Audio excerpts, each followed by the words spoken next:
Very warm good evening to all and welcome to Unacademy. This is Surbi, your educator, and I welcome you all in today's class and this platform. So I hope everybody is doing fine and great, and I welcome you all in today's class. So एक बार से confirm कर देते हैं whether I am audible and visible or not, and then we will start the lecture.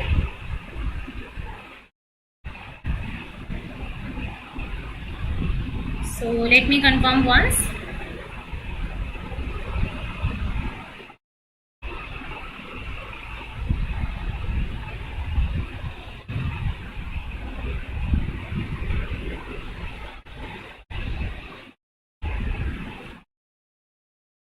चलिए एक बार मुझे confirm कर दीजिए क्या मैं ऑडिबल और विजिबल हूँ.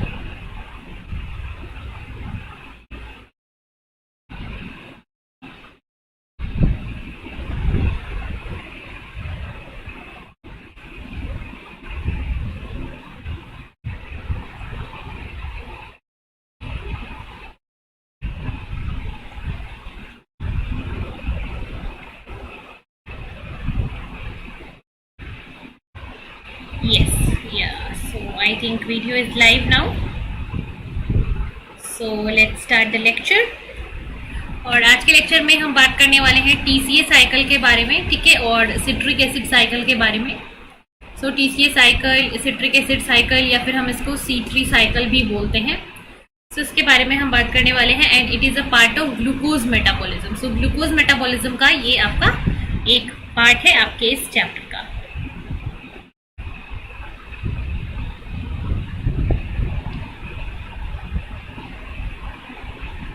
तो हम स्टार्ट करते हैं अपने आज के लेक्चर को.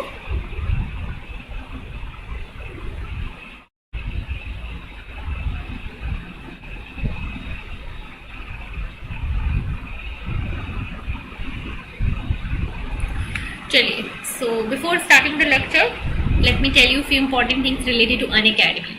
Y students should join Unacademy. So Unacademy join क्यों करना चाहिए आपको? बहुत सारे बच्चे ये सोचते हैं कि जब हमें यूट्यूब पे फ्री क्लासेस मिल रही हैं, सेल्फ स्टडी हम कर ही रहे हैं, तो हमें क्यों अनअकैडमी ज्वाइन करना चाहिए. तो अनअकैडमी ज्वाइन करने के बेसिकली आपके अगर हम मेजर पॉइंट्स को देखें तो यहाँ पे आपकी मेन चीज़ क्या होती है कि आपके पूरे कोर्स को कंप्लीट करा दिया जाता है सिर्फ एक जगह पे, एक ही प्लेटफॉर्म पे. सो आपको जगह जगह जाने की ज़रूरत नहीं है, अलग अलग जगह जाके अलग अलग चीज़ों को अलग अलग जगह से पढ़ने की ज़रूरत नहीं है. आपको एक जगह पे आपका पूरा कोर्स कंप्लीट करा दिया जाता है. कहाँ पे? अनअकैडमी के ऊपर. Live classes, test series, practice session, ये सारी चीज़ें आपको यहाँ पे मिल जाती है सिर्फ और सिर्फ एक प्लेटफॉर्म पे. तो यही बेनिफिट आपको देता है अनअकैडमी. इसी वजह से आपको ज्वाइन करना चाहिए अनअकैडमी प्लस. इसके अलावा अब आपको अनअकैडमी आइकनिक के अंदर एक्स्ट्रा बेनिफिट्स मिलते हैं, ठीक है. आपको सिर्फ प्रिपरेशन करना है तो प्लस के लिए आप जा सकते हो.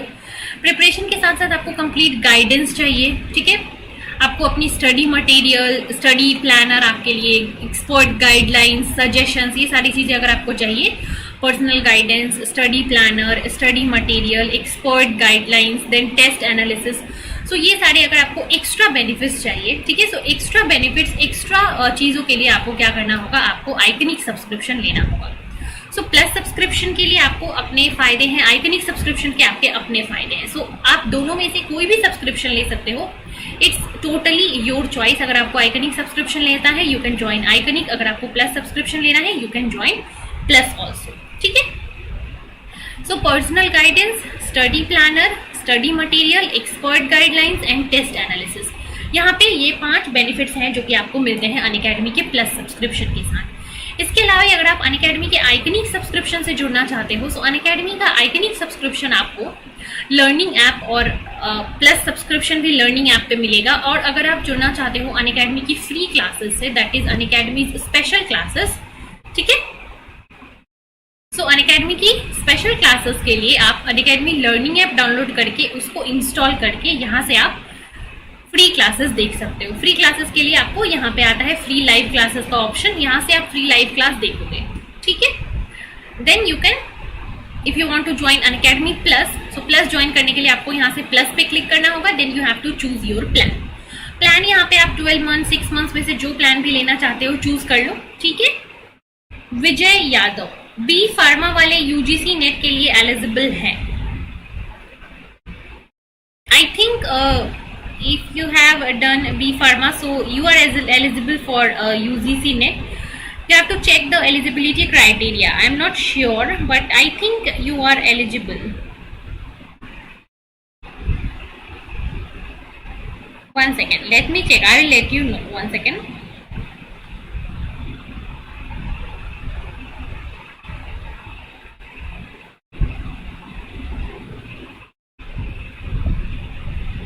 Yes, you are eligible for CSIR NET. विजय, अगर आपका बी फार्मा से आपने बी फार्मा किया है, so you are eligible. ठीक है?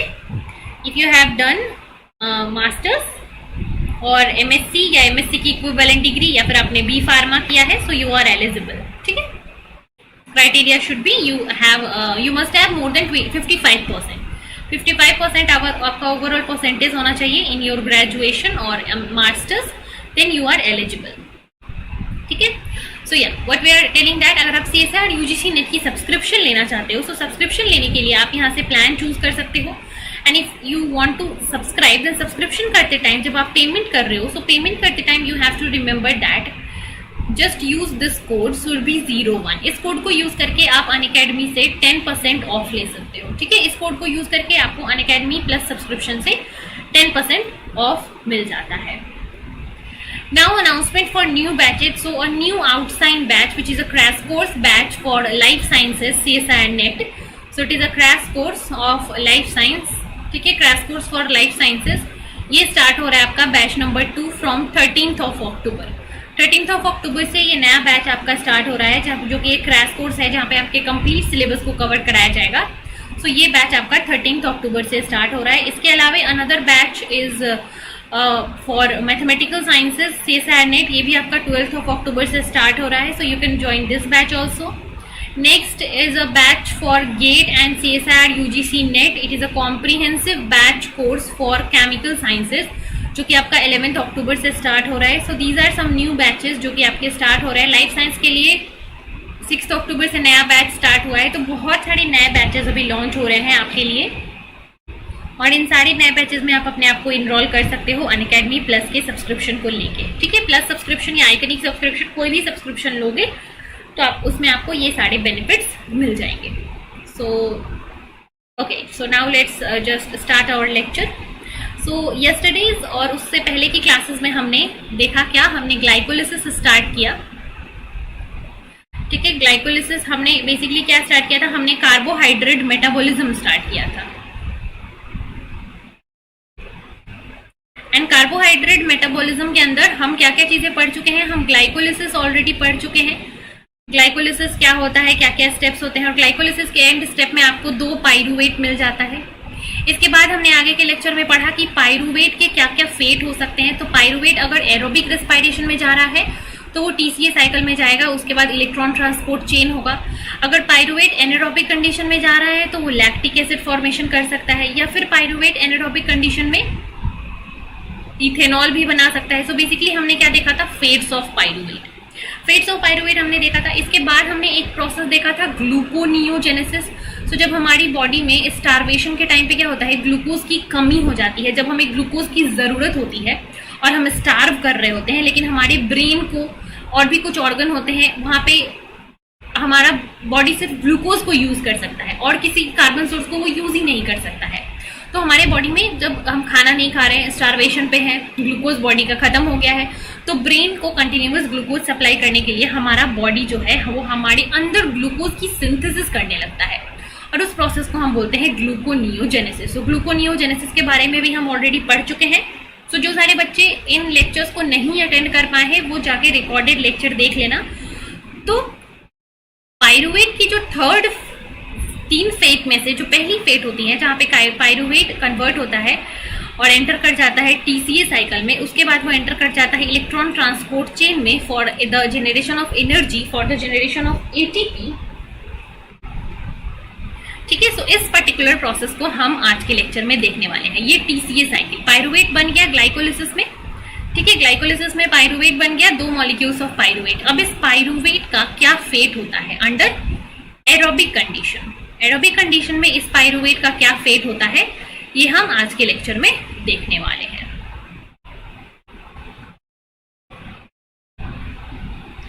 सो this background is clear to everyone, ठीक है। ग्लाइकोलिसिस सबने पढ़ा है, क्लियर है। ग्लाइकोलिसिस के बाद 2 पायरुवेट कैसे बनते हैं और पायरुवेट के और क्या क्या ऑल्टरनेटिव फेट्स हो सकते हैं, ये सारी चीजें पहले आपको क्लियर होनी चाहिए, फिर हम आगे बढ़ेंगे सेलुलर रेस्पिरेशन और टीसीए साइकिल की तरफ। So let me know if this is clear to everybody. Yes, those who are in the live class, एक बार मुझे बताओ फटाफट से।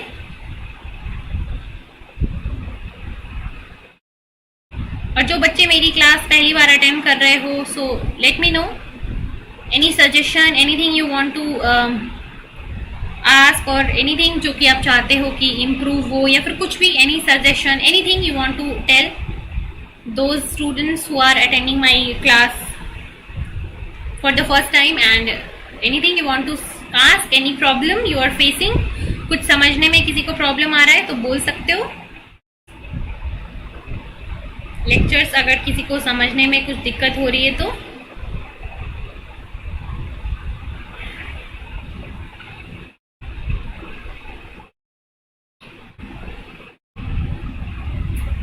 चलिए, तो किसी को कोई दिक्कत नहीं है, बढ़िया, बहुत ही बढ़िया। तो हम स्टार्ट करते हैं सेलुलर रेस्पिरेशन।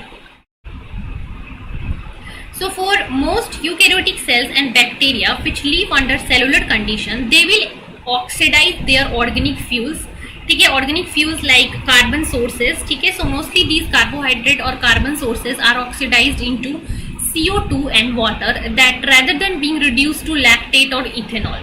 So जो ऑर्गेनिज्म एरोबिक कंडीशन में रहते हैं, so एरोबिक कंडीशन में रहने वाले ऑर्गेनिज्म क्या करते हैं, एरोबिक कंडीशन में ग्लूकोज का मेटाबॉलिज्म करते हैं। और जब एरोबिक कंडीशन में ये ग्लूकोज का मेटाबॉलिज्म होता है, तो ये ना ही तो लैक्टेट बनाता है, ना ही तो इथेनॉल बनाता है, लैक्टेट और इथेनॉल नहीं बनाता है। यहाँ पे दूसरी प्रोडक्ट बनती है via TCA cycle, and this condition is known as aerobic respiration. So this aerobic phase of catabolism is known as respiration, or we can say it as cellular respiration. So जब glucose का metabolism होता है, so इस process को हम बोलते हैं cellular metabolism.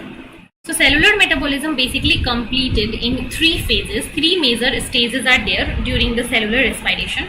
In the first phase, organic fuel like glucose or fatty acid or any amino acid that needs to be catabolized, they are oxidized to yield 2 carbon fragments in the form of acetyl group with a coenzyme A, that is acetyl coenzyme A. So during the process, glucose like pyruvate or any fatty acid, ठीक है, they will be oxidized into a 2 carbon compound, that is acetyl coenzyme A. So this is the first step of cellular respiration where there is synthesis of acetyl coenzyme A. Now in the second stage, the acetyl group or the acetyl coenzyme A is further oxidized into citric acid and thus undergo citric acid cycle, and during this citric acid cycle the oxidation will result in the reduction of NADA plus or FAD plus into NADH2 और FADH2. So यहाँ पे second step में क्या होता है, second step में आपका acetyl coenzyme A जो है वो क्या होता है, ऑक्सीडाइज्ड होता है और CO2 के फॉर्म में रिलीज हो जाता है। और इस टाइम पे जो ऑक्सीडेशन होता है, इस ऑक्सीडेशन से रिडक्शन होता है किसका, NAD प्लस का और FAD प्लस का। NAD प्लस और FAD प्लस रिड्यूस होके बनाता है NADH एंड FADH, ठीक है। NADH एंड FADH बनता है रिडक्शन के बाद, right. So this is the second step of cellular respiration. So I hope it is clear.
चलिए, सो लेट्स मूव अहेड, आगे बढ़े।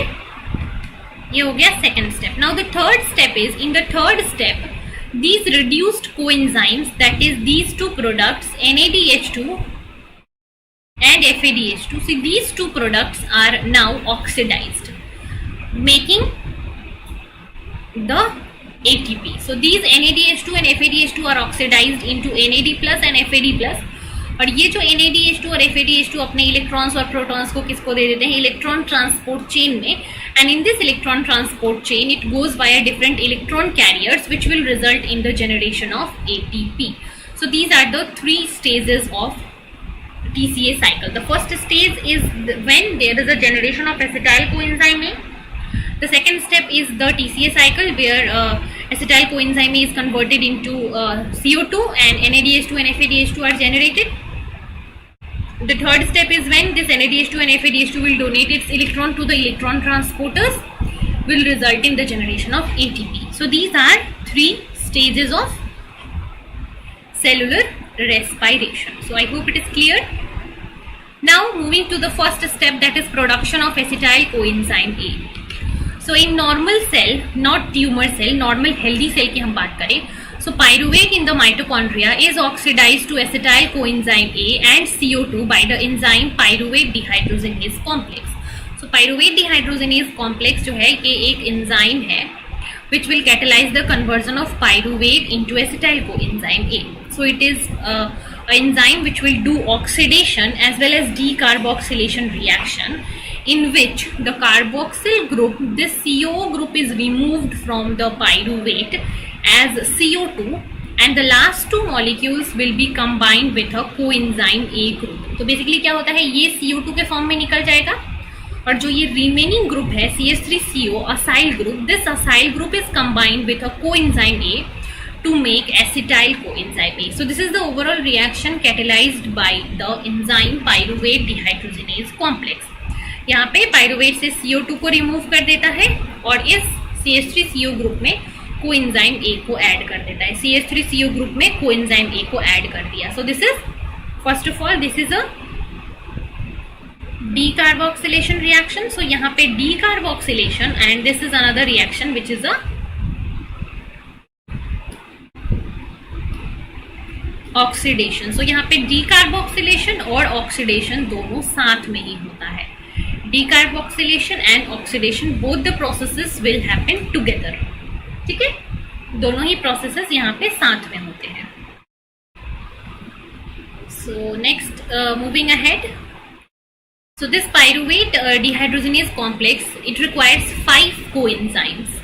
So the combined oxidation or dehydrogenation and decarboxylation of the pyruvate into acetyl coenzyme A catalyzed by enzyme pyruvate dehydrogenase requires 5 cofactors, and these 5 cofactors are thiamine pyrophosphate, that is TPP, flavine adenine dinucleotide, that is the FAD, so it requires cofactors TPP, FAD, coenzyme A, NAD and lipoate. So these are the 5 cofactors this enzyme requires.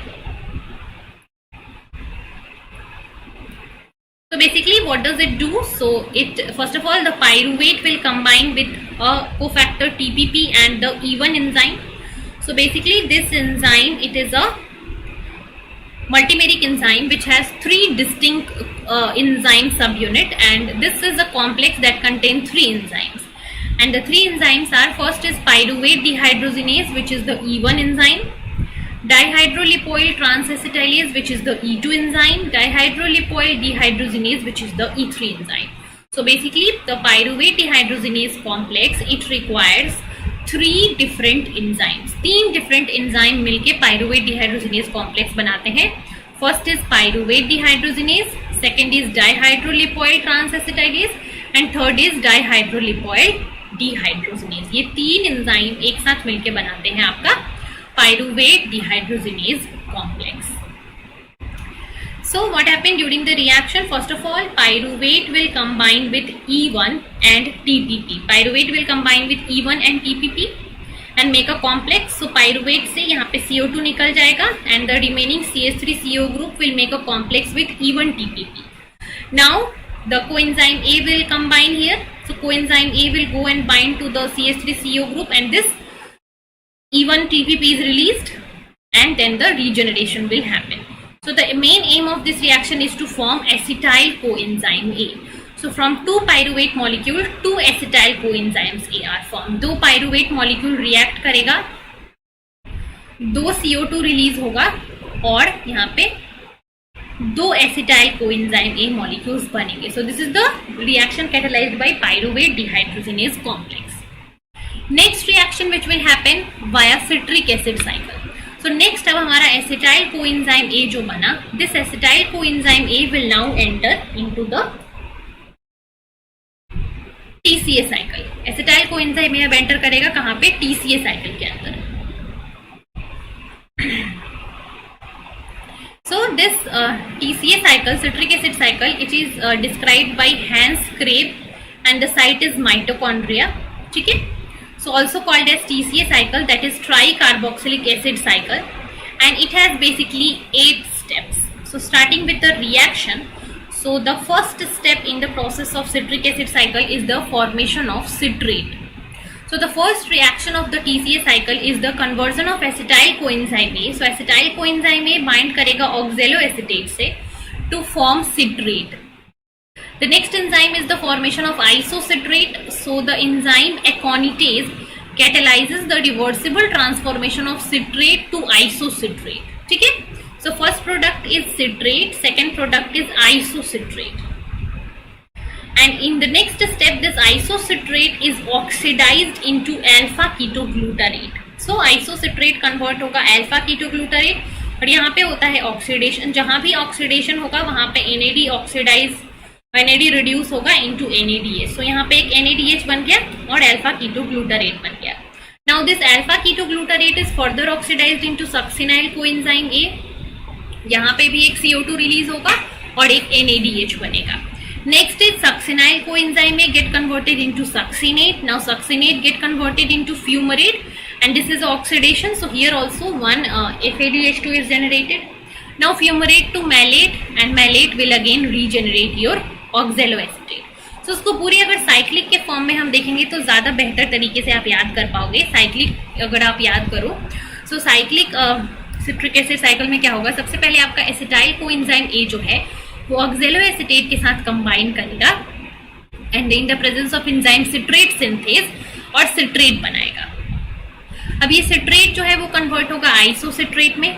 Isocitrate क्या होगा? यहाँ पे oxidised होगा और इससे CO2 निकलेगा. सो यहाँ पे ऑक्सीडेशन भी हो रहा है और डीकार्बोक्सिलेशन भी हो रहा है, और आइसोसिट्रेट कन्वर्ट होगा अल्फा कीटोग्लूटरेट में, और इस ऑक्सीडेशन के टाइम पे NADH यहाँ से रिलीज हो जाता है. अब अल्फा कीटोग्लूटरेट फिर से ऑक्सीडाइज्ड होगा इनटू सक्सिनाइल कोएंजाइम ए में, and during this reaction again CO2 is released and NADH is form. So यहाँ पे 2 NADH बन गया.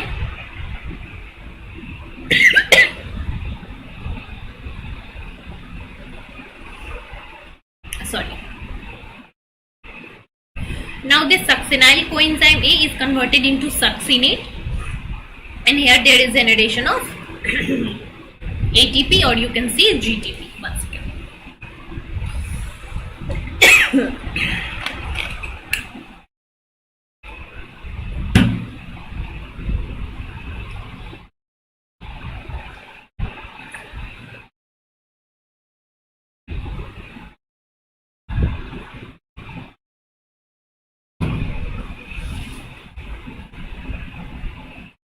Sorry. So next alpha ketoglutarate, it again got oxidized and NAD plus is reduced and a CO2 is released. Succinyl coenzyme A is formed here. Now this succinyl coenzyme A, it will get converted into succinate to form 1 ATP. Succinate will be converted into fumarate. It will oxidize and reduce FAD plus. Fumarate to malate, and malate will again form oxaloacetate and generate 1 NADH2, और ये oxaloacetate वापस से acetyl coenzyme A के साथ bind करके citrate बना लेगा, और ये साइक्लिक रिएक्शन चलते रहेगा जब तक you have supply of acetyl coenzyme A. जब तक एसिटाइल कोएंजाइम ए का सप्लाई रहेगा तब तक सिट्रिक एसिड साइकिल चलता रहेगा, and in 1 round of citric acid cycle one round में बनता है 3 NADH2, 1 FADH2 and 1 ATP. These are the 3 products. 1, 2 and 3. 3 NADH2, 1 FADH2 and 1 ATP. ये एक राउंड में बनता है. But you have 2 pyruvate from glycolysis which will be converted into 2 acetyl coenzyme A. So it will give rise to 2 round of TCA cycle, which will result in 6 NADH2, 2 FADH2 and 2 ATP. So this is the ultimate product from the TCA cycle. NADH2, FADH2 and ATP. 6 NADH2, 2 FADH2 and 2 ATP. Now ATP जो है ये तो आपका direct energy हो गया, और बाकी जो NADH2 और FADH2 बचे ये दोनों अब एंटर कर जाएंगे into the electron transport chain. ठीक है, ये कहाँ एंटर कर जाएगा अब? इलेक्ट्रॉन ट्रांसपोर्ट चेन के अंदर. So I hope this is clear. The overall product, क्या ओवरऑल प्रोडक्ट बन रहा है वो आपको ध्यान होना चाहिए. So in 3 step 1, 3 and 4 there are reversible steps. Then in step number 5 ATP is generated. Step number 3, 4, 8 NADH2 is generated. Step number 6 FADH2 is generated and 3, 4 में कार्बोक्सिलेशन, डिकार्बोक्सिलेशन होता है. सो किस स्टेप में क्या हो रहा है ये आपको ध्यान रखना होगा. यहाँ पे 2 FADH2 बनता है. 6 स्टेप में 1 FADH2 बनता है. 3, 4, 8 में NADH2 बनता है. स्टेप नंबर 5 में ATP बनता है. So the overall gain is 1 round of Krebs cycle will form 3 NADH2, 1 FADH2 and 1 ATP. और 2 राउंड होता है because 2 acetyl coenzyme A is there from 2 pyruvate from 1 glucose. So 2 round will give you 6 NADH2 and 2 FADH2. और ये 6 NADH2 और 2 FADH2 जो है वो अब इलेक्ट्रॉन ट्रांसपोर्ट चेन में जाएगा और आपका 2 ATP जो है वो डायरेक्ट एनर्जी के फॉर्म में यूज होगा. So is this clear to everyone? Let me know in the comment everybody.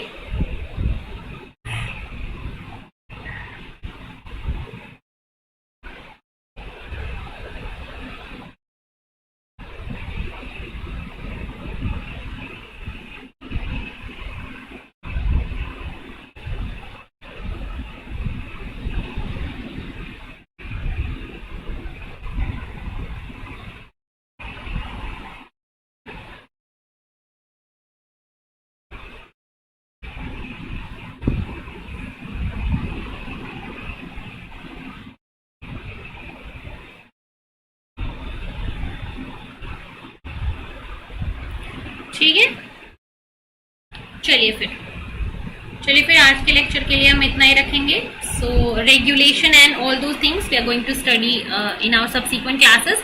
जब हम इसको पूरा खत्म कर लेंगे उसके बाद हम पूरी की पूरी कार्बोहाइड्रेट मेटाबॉलिज्म का रेगुलेशन पढ़ेंगे. सो आई होप कि आज के लेक्चर की चीज़ें आप सबको क्लियर होंगी. And so basically what we have studied till now in carbohydrate metabolism.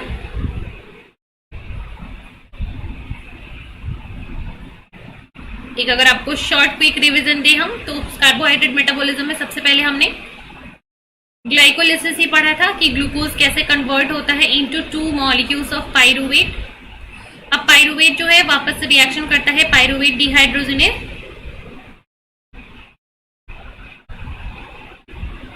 ठीक है, पाइरुवेट जो है वो पाइरुवेट डिहाइड्रोजनेज कॉम्प्लेक्स के प्रेजेंस में कन्वर्ट हो जाएगा इनटू 2 एसिटाइल कोएंजाइम ए. अब ये जो 2 एसिटाइल कोएंजाइम ए है ये एंटर करेगा into the TCA cycle. TCA cycle में एंटर होकर ये बनाएगा 2 acetyl coenzyme A, 2 round of TCA cycle करेगा और प्रोडक्ट बनाएगा 6 NADH2, 2 FADH2 and 2 ATP. So this is the product after the end of 2 rounds of TCA cycle. और ये जो प्रोडक्ट है वो अब एंटर कर जाएगा आपका इलेक्ट्रॉन ट्रांसपोर्ट चेन में और ऑक्सीडेटिव फॉस्फोराइलेशन में. और ऑक्सीडेटिव फॉस्फोराइलेशन में इलेक्ट्रॉन ट्रांसपोर्ट चेन में क्या होता है वो हम पढ़ेंगे कब? कल की लेक्चर में. सो इलेक्ट्रॉन ट्रांसपोर्ट चेन पढ़ने वाले हैं हम अपनी कल की लेक्चर में. सो कल की लेक्चर में सबको आना है 10 बजे फटाफट से पढ़ने क्या? Oxidative phosphorylation and electron transport chain. So ये जो 6 NADH2 है और 2 FADH2 है ये एंटर करता है इलेक्ट्रॉन ट्रांसपोर्ट चेन में और वहां जाके इनका क्या होता है इसको हम कल के लेक्चर में पढ़ेंगे। सो आई होप आज का लेक्चर सबको क्लियर होगा और सारी चीज़ें आपको समझ में आई होंगी। And if you have any doubt in today's class, आप मुझे कमेंट में बता सकते हो। और अगर लेक्चर आप बाद में देख रहे हो, बाद में कुछ डाउट आता है, तो कमेंट में मेंशन कर सकते हो अपने डाउट को, है ना।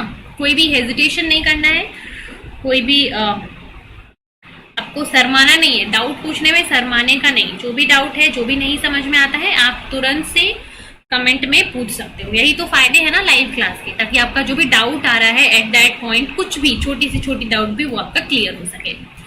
So that's all for this class. अगर आपको क्लास अच्छी लगी हो तो लाइक जरूर कर देना, शेयर कर देना अपने दोस्तों के साथ, चैनल को सब्सक्राइब कर लेना अगर अभी तक नहीं किया हो, और कल की लेक्चर में आ जाना फटाफट से 10 बजे।